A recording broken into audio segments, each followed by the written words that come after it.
आज हम जानेंगे कि जैन धर्म में देवी देवताओं को मानना मिथ्या धर्म माना जाता है। तो फिर इतने सारे जैन मंदिरों में देवी और देवताओं की मूर्तियां क्यों है?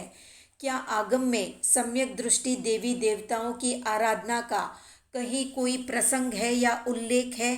क्या हमें इन देवी देवताओं की आराधना करनी चाहिए? क्या हमारे पूर्वज आचार्यों ने इन देवी देवताओं की सहायता ली है? इन सब के बारे में जानेंगे। तो 14 पूर्व के एक पूर्व में, जिसका नाम है वंदित सूत्र की 47वीं गाथा में एक गाथा है। मम मंगल अरिहंता सिद्धा साहु सुवम च धम्मो असमदिट्टि देवा दिन्तु समाहिम च बोहिम च, यानी जीव को समाधि और बोधि की प्राप्ति में अरिहंत, सिद्ध, आचार्य, उपाध्याय, साधु और श्रुत धर्म जितना सहायक है, उतने ही सम्यक दृष्टि देवी देवता भी सहायक है।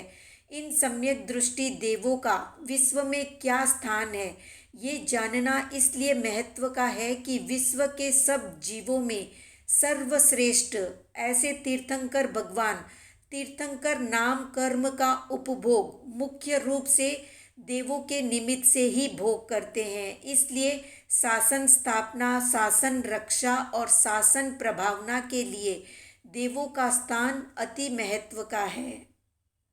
एक अन्य प्रसंग और जानते हैं। श्रीपाल महाराज ने ओली की आराधना के पूर्व 7 दिन तक चक्रेश्वरी देवी की आराधना की, जिससे प्रसन्न होकर देवी ने सिद्ध चक्र पूजन और ओली की साधना का मार्ग बताया। देवी के वचनों का पालन करने से श्रीपाल महाराज का कोढ़ का रोग दूर हो गया और वे आराधना में आगे बढ़ गए।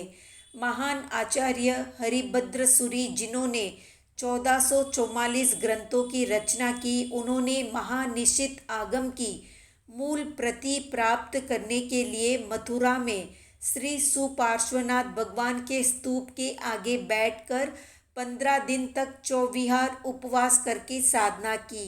शासन देवी प्रसन्न हुई और हरिभद्र सूरी से वर मांगने को कहा। तो हरिभद्र सूरी ने कहा कि माँ, महानिश्चित आगम की मूल प्रति ढूंढ कर ला दीजिए।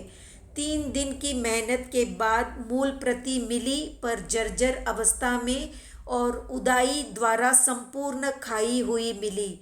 शासन देवी ने कहा कि हरिभद्र, आप अपने ज्ञान से इस ग्रंथ की टूटती कड़ी को जोड़े और पूरा करें। तब तक मैं सरस्वती के रूप में आपकी जीभ पर विराजमान रहूंगी। तो हरिभद्र सूरी ने उसका अभ्यास किया, संशोधन किया और अपनी मति के अनुसार संकलन करके ग्रंथ की रचना की। उसको श्रुतधर आचार्यों ने जांच करके मान्यता भी दी। वही आज महानिशित आगम के रूप में जाना जाता है। जैन धर्म में सम्यक दृष्टि, समभावी, समकित देव देवियों को मानने में कोई मिथ्या धर्म नहीं कहा है। मिथ्या दृष्टि देवों को यदि हम संसारी सुख के लिए मानते हैं या पूजते हैं तो वो मिथ्या धर्म है। अनादिकाल से चले आ रहे, जैसे कि शांति स्नात्र, सिद्ध चक्र महापूजन आदि में अनेक सम्यक देवी देवताओं का पूजन आवाहन होता है। आचार्य जब सूर्य मंत्र पीठिका जाप करते हैं और अंजन श्लाका प्रतिष्ठा होती है, उस समय भी देवी और देवताओं का पूजन होता है। संतिकरम, तिजय पहुत, बड़ी शांति और गंधर्व गौतम द्वारा रचित ऋषि मंडल स्तोत्र में भी देवी और देवों का रक्षण मांगा गया है। मंदिरों में भी शासन देवी, देव और देवियों की प्रतिष्ठा इसलिए कराते हैं कि कोई दुष्ट मिथ्या दृष्टि देव या देवी हमारे अपने मंदिर, उपाश्रयी संघ और आराधकों को हानि न पहुंचाए। सम्यक दृष्टि समभावी देव भी तीर्थंकर के भक्त होते हैं और हम भी तीर्थंकर की भक्ति करते हैं।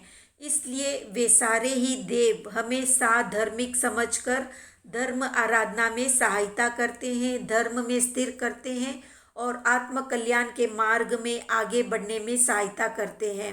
वैसे तो कठिन परिस्थिति को समभाव से सहन करना ही निश्चित रूप से सही धर्म है, पर क्योंकि हम पांचवें आरे के मनुष्य हैं और हमारा संस्थान कमजोर है, इसलिए शारीरिक, मानसिक और सामाजिक तकलीफ होने पर अपना संतुलन खो देते हैं और इसी कारण हम देवों की सहायता लेते हैं।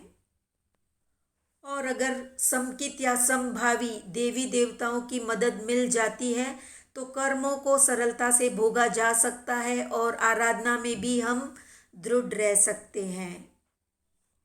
तो देवी देवताओं की पूजा किस लिए करते हैं ये ज़्यादा महत्व रखता है, भौतिक सुख सुविधा प्राप्ति के लिए या आध्यात्मिक उन्नति के लिए। तो कितने लोग पद्मावती माता, चक्रेश्वरी देवी, मानी भद्र या नाकोड़ा जी इत्यादि की पूजा अर्चना करते हैं, कमेंट में बताएं। वीडियो पसंद आया तो लाइक, शेयर, सब्सक्राइब करें।